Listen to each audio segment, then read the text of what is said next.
Assalamualaikum warahmatullahi wabarakatuh.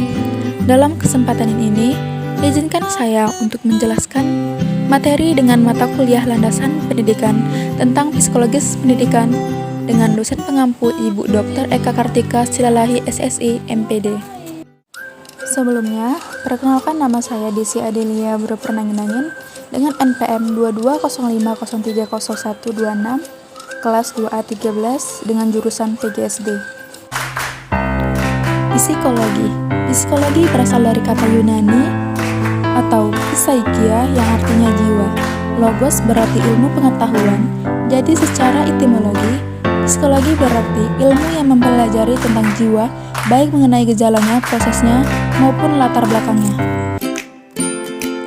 Landasan psikologis pendidikan. Landasan psikologis pendidikan adalah suatu landasan dalam proses pendidikan yang membahas berbagai informasi tentang kehidupan manusia untuk mengenali dan menyikapi manusia sesuai dengan tahapan usia perkembangannya yang bertujuan untuk memudahkan proses pendidikan.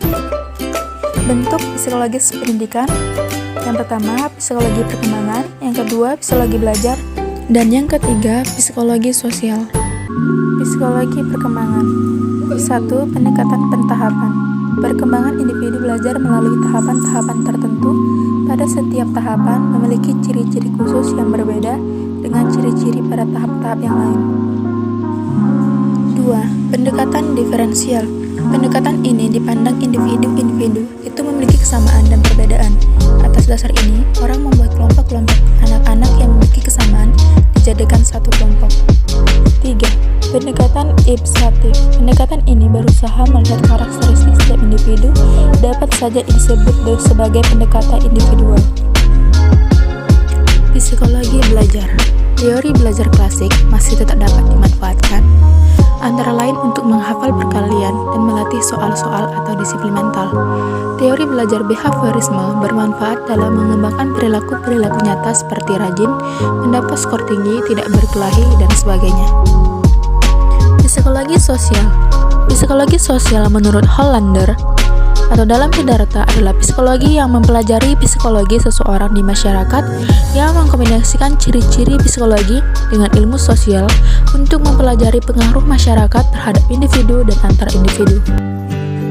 Kesiapan belajar dan aspek-aspek individu. Kesiapan belajar secara umum menurut Siddhartha adalah kemampuan seseorang untuk mendapatkan keuntungan dari pengalaman yang ia temukan. Perkembangan peserta didik sebagai landasan psikologis. Tinjauan tentang psikologis perkembangan, psikologi belajar, psikologi sosial, dan kesiapan belajar serta aspek-aspek individu memberikan dampak kepada konsep pendidikan. Dampak itu sebagian besar dalam bidang kurikulum, sebab materi pelajaran dan proses belajar mengajar itu harus sejalan dengan perkembangan, cara belajar, cara mereka kontak sosial, dan kesiapan belajar. Dampaknya dalam konsep pendidikan menurut Siddhartha adalah sebagai berikut.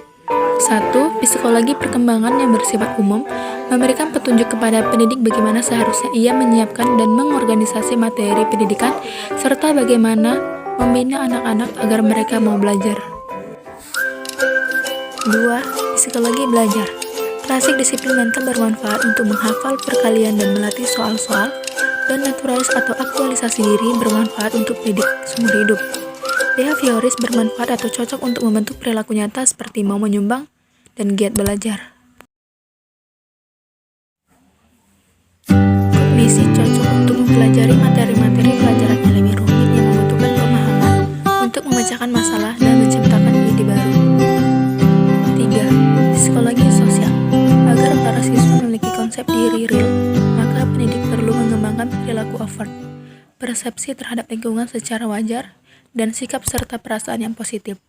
Konsep diri yang keliru dapat merusak perkembangan anak.